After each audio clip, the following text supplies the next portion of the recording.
Hi, how you guys doing?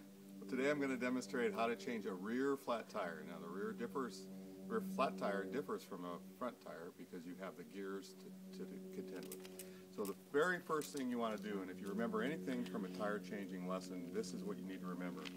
You move your chain to the outer chain ring on the front of the bike, and you move the chain to the outer chain ring on the cassette. That way the chain is lined up so you know what gear that you're in when you take your chain apart, or when you take the tire apart, or the wheel apart, and you know how it goes back together. So there's no doubt about what getting crossed up and making a mess basically. So once you're in that position, you undo your skewer, unscrew the skewer, pull the derailleur back. Oh, I'm sorry, unlock the brake lever, pull your chain back, drop the tire will fall right out. Now this is important also. When you lay your bike down, you never want to lay your bike on what they call the business side of the bicycle, and that's the side with all the gears. So you lay your bike on its side. Oftentimes I've seen people turn their bikes upside down. Don't do that. That damages the hoods and the cables, and you don't want to mess with that. Okay, so first things first. What we have here is a flat tire. So the first thing we need to do is make it flat, right?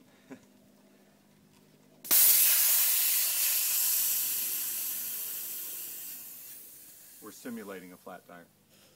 All right, so there you have. You have flat. You got something in your tire, something in your tube, something caused your flat, either a pinch flat, maybe your tire was cut, maybe maybe there's a piece of glass. In this case, I can see where this tire is sliced a little bit.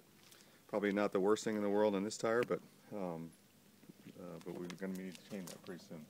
Now, in your training kit, you should have, they carry with you either in the back of your seat bag or in the pocket of your jersey. I always keep 2 tubes, 2 CO2s, and a CO2 filler, along with a little tiny wrench. So that's where you keep your tools. So in this case, and I don't often use the tire lever, but in this case I'm going to use the tire lever just to show you how to use it. You get a flat. Many people can simply take the tire off without a tire lever, but some people have a harder time to doing that. But what you want to do is take the end of the tire lever and work it underneath the tube, or I'm sorry, the tire. Okay, and you see that? Once it's under there, you grab the tire in the rim with one hand and grab the tire lever with the right hand and just lightly pull around, and then the tire bead will come out from the rim to the outside. Okay, so there you go.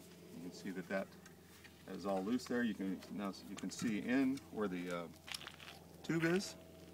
Okay, and what you want to do is pull your tube out, your flat tube. Okay, you see where the stem is. Pull the stem out. That's your flat tube. Now, it's a good idea to take the tire off of the rim, and usually once you have one bead broken off the rim, you can get the entire tire off of the rim.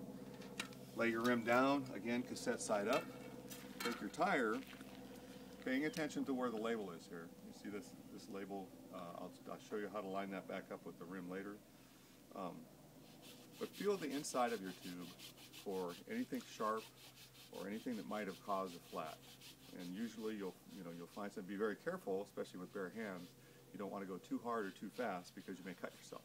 So lightly go through there till you find whatever it is that was causing the flat, and make sure you remove it. Because if you don't remove it, you'll just cause another flat, and you'll be back here in a few miles up the road. Okay?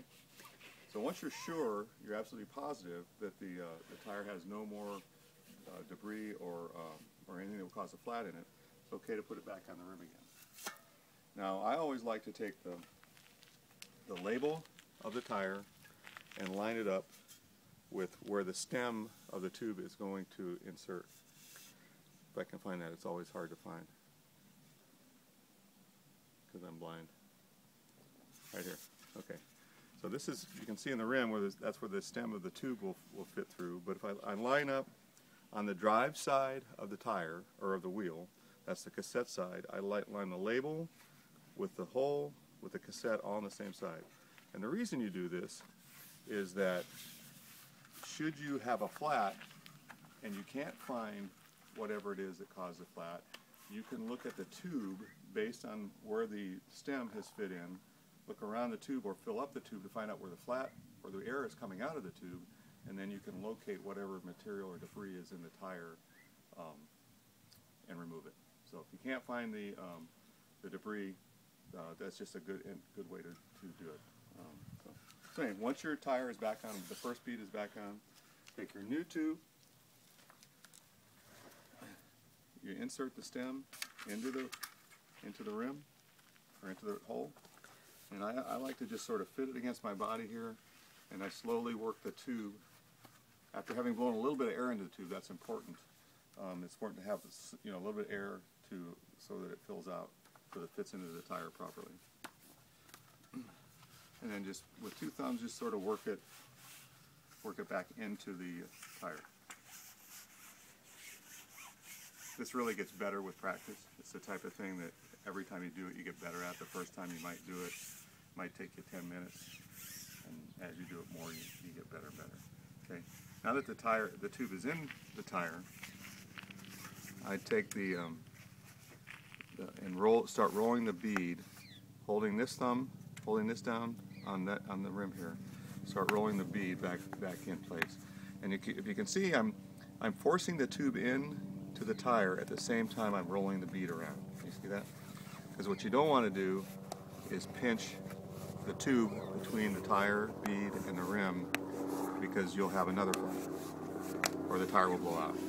Now it's always difficult when you get to the end because you have to roll this bead over the top of the rim. And what I always do is I just roll it with two hands until it goes in. But you could also, just like when you use your tire lever to take the tire off, you could also use it to put the tire back on. Okay. Once the tube is all in, you want to sort of work the tube into the tire, pinching like this, all the way around, go around the whole rim again, whole wheel. And you want to look down and make sure that there's no tube sticking out from between the tire, the bead, and the rim. So you can see the red tape in there. Okay. So there you have it. There you're on. You're back together. Check both sides, make sure the tire is on, beads all the way in, both sides. Okay. Once you've done that, then it's okay to fill the tire with your CO2. Now CO2 comes in a variety of styles. The containers are usually always the same, but the fill device is always a little bit different. This particular one is a very simple one where you screw in the CO2. We screw it in all the way first, and then you mount it on the stem, and then you test it. You want to test fill just a little bit, okay, and then you start looking around the entire tube to make sure nothing is protruding. There's no extra tube anywhere hanging out. Okay, once you're sure of that, and you want to make sure you keep this away from your face when you're filling it. So it's okay to stand up here, but don't get down here real close while it's filling. Okay, and then go ahead and fill the entire tube. Okay, there you have it. So now you fixed the flat, but you have to get it back on your bike. So to pick up the bike, I always work from the rear. Typically, and this is why it's important to have the chain aligned properly before you take the bike apart. I pull the derailleur down over and lay it on top of the cassette where you know the cassette was when you took it apart, and then just drop it lightly into place. It should fall right into place. If you've aligned everything when you took it apart, it will align perfectly when you put it back. Okay. All right. There you go. Okay. You want to make sure not to forget to tighten your lever on your brakes. Okay. And check it again. Go through. Make sure it's not rubbing. And there you go. You change the tire.